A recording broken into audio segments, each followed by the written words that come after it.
the opportunity presented itself when I discovered Tama drums, like, hey, this would really be cool to have a small snare drum.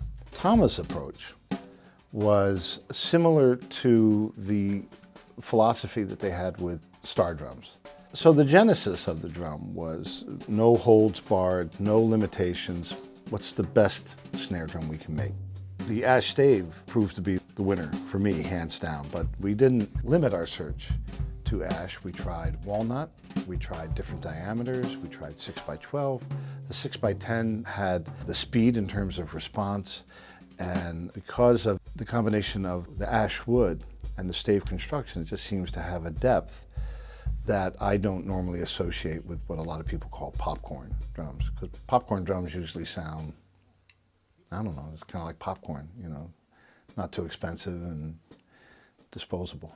Did I say that? Yes, I did.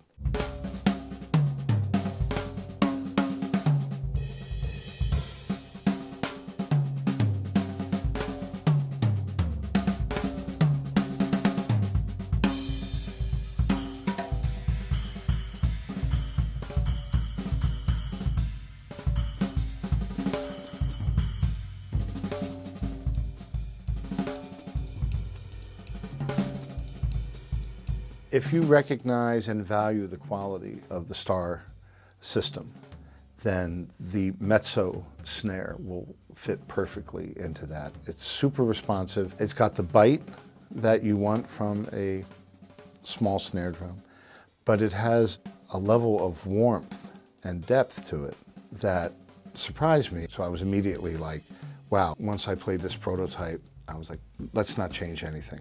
The drums I had played in the past were a shallower depth, so soprano and sopranino made sense. Keeping it in the family of vocal quality, mezzo, as in mezzo-soprano, conveyed that added character of warmth and depth.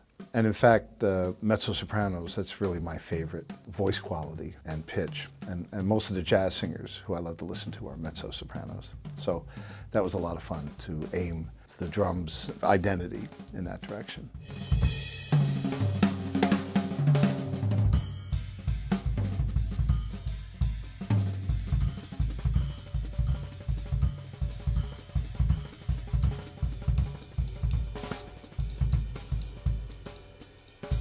Because it's a snare drum, you have snares on and snares off. So with snares off, it sounds like a small tom-tom, highly pitched or highly tuned tom-tom or timbali.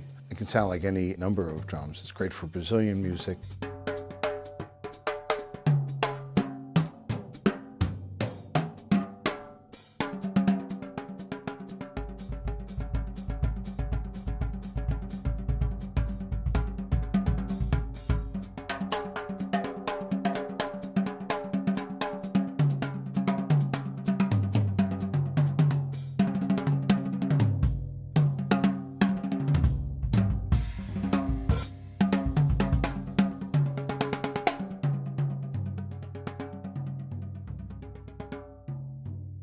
My album, Dr. was nominated for a Grammy, and I think in large measure because the drum sound is just so great. I had 4 tom-toms with the mezzo snare over to my left on the freestanding STAR tom-tom stand for the tom-tom holder.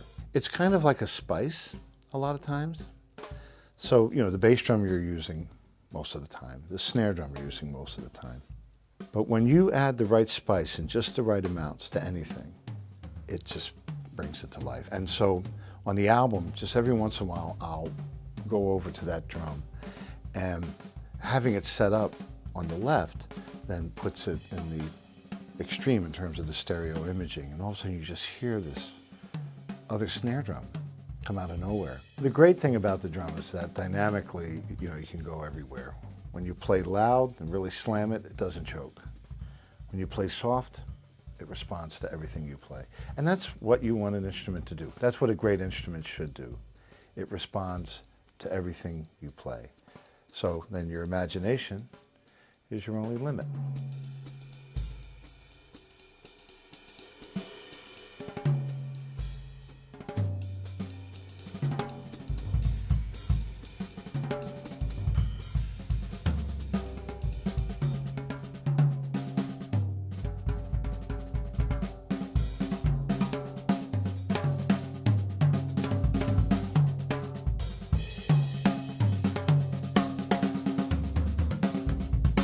When I saw the drum on display at the most recent NAMM show, I was so excited and I walked up to it, and when I saw the price tag, I almost fainted.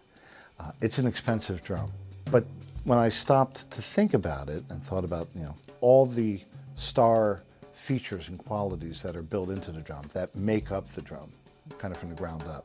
The Tama philosophy or orientation with this instrument was just to build the finest small snare drum that's ever been made.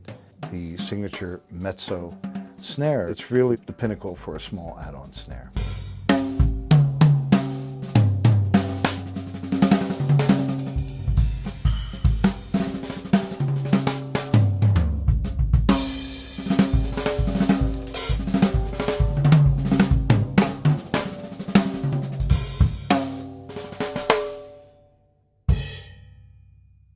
Mezzo, baby.